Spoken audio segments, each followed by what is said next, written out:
Macaulay PH, your passion the lover channel. Mag-subscribe ka na!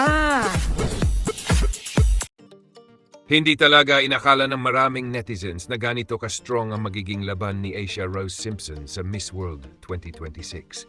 Mula sa pagiging isa sa mga tahimik na kandidata bago magsimula ang kompetisyon, ngayon ay siya na mismo ang winner ng head-to-head challenge mula sa Asia and Oceania at malaking achievement ito para sa pambato ng Pilipinas.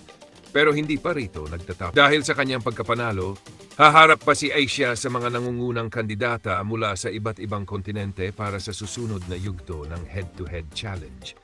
At kung sino ang tuluyang magwawagi sa final round, malaking advantage ang naghihintay, ang automatic spot sa top 8 ng Miss World 2026 finale.